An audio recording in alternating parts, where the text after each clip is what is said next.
So recently, Glitch Productions released the pilot episode of Knights of Guinevere, a new series from Owl House creator Dana Terrace. I remember being really interested in the show when it was first announced. I really liked the Owl House and was excited to see what else Dana had cooking. But once we got the first trailers and people started reacting to it, I won't lie, some of my excitement dissipated a little. It seemed like the main thing people focused on was how the show was a giant middle finger to Disney and how it would totally own them. Before I get into my own thoughts on this, let me explain a little backstory. Dana Terrace definitely has good reason to be mad at Disney. For those who don't know, the Owl House was pretty much screwed over by the higher-ups at the company.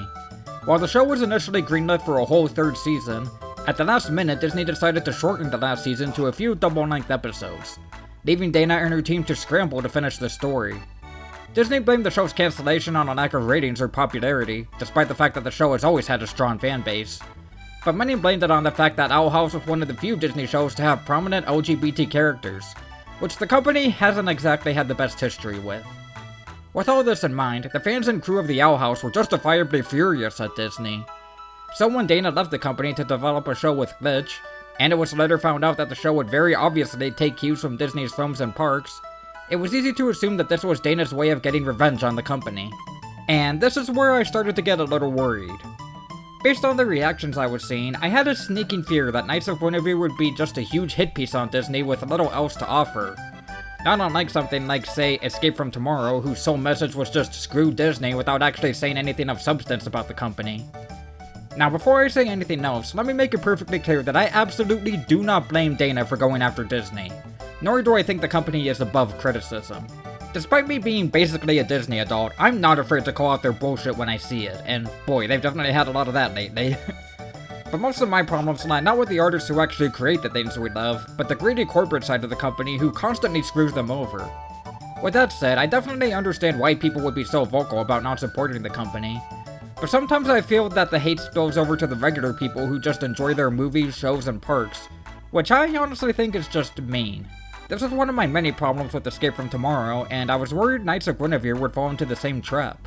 But when the pilot was finally uploaded and I actually watched it myself, I was pleasantly surprised. Sure, the show definitely has an anti-Disney message in the background, but it's much more subtle about it than I was expecting, and it approaches the subject with a lot more nuance than I was led to believe based on people's initial reactions. The show was set in a place called Park Planet, a futuristic theme park which, while not a one-for-one copy of any of the Disney parks, definitely gives off that vibe. It's sort of like what the Disney parks would look like hundreds of years in the future. Its mascot is the titular Guinevere, who seems to be a stand-in for both Mickey Mouse and the Disney princesses. Her hair even sort of resembles Mickey's iconic ears. The park is run by Orville Park, voiced by the great Sun Won Cho, who's clearly modeled after Walt Disney. Oh, why hello! Didn't notice you there. Come closer. Meet some very good friends of mine. The opening scene shows Orville showing the park to his daughter Olivia, at least I assume it's his daughter, the show doesn't explicitly say, who gives off a really creepy vibe and is caring for a damaged Guinevere robot. The scene also seems to imply that something really traumatic happened to Olivia that causes Orville to try and keep her happy, though again, it's pretty vague. I'm sure we'll learn more about it in future episodes. Anyways, the Guinevere robot escapes, and the real story of the pilot begins as we're introduced to two childhood friends named Andy and Frankie. Both friends grew up idolizing Park Planet and Guinevere, but things have definitely changed. While Frankie is still fond of the company, Andy, who now works as an engineer at the park, has become disillusioned with the whole thing and sees the company as evil. Their differing views are most apparent when they come across the damaged Guinevere bot. Frankie immediately wants to fix it, but Andy seems apprehensive about the whole thing. This is where the nuance of the show really starts to come through. It would have been easy to have both protagonists hate the Park Planet company from the get-go, but instead we're presented with two different perspectives that are equally sympathetic.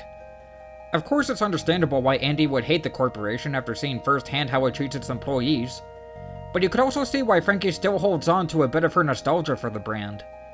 That doesn't make her a shill or anything, it's not like she's defending the shitty practices of Park Planet, but she still clearly has a lot of love and respect for everything the company created.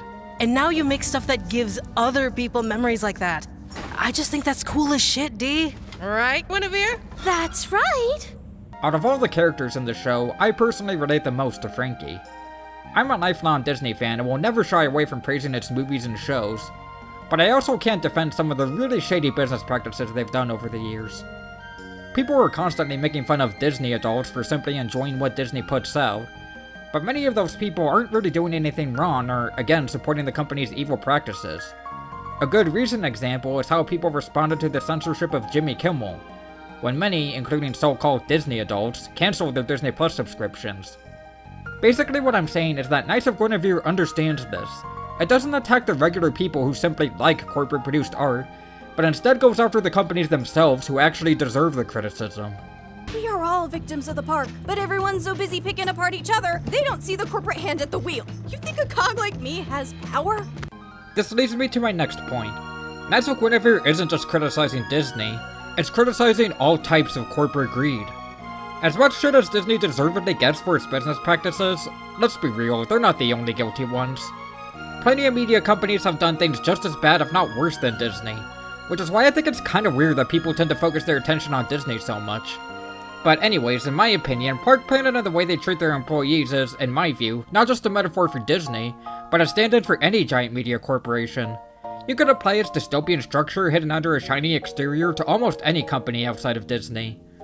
All the similarities to Disney specifically are more aesthetic than anything else. I think this is for two reasons.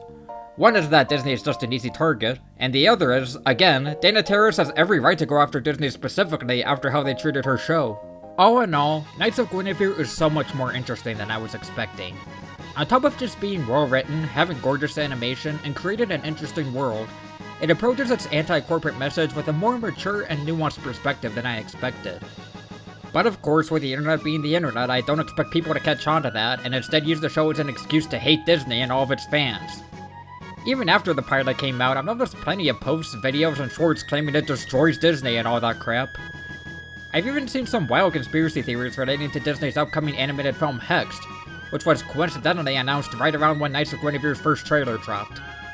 Since the movie has a vaguely similar plot to The Owl House, people online suddenly believe that Disney ripped Dana off and announced it to distract people from Knights of Guinevere, and it's like, whoa, guys, calm down, I don't think it's that deep.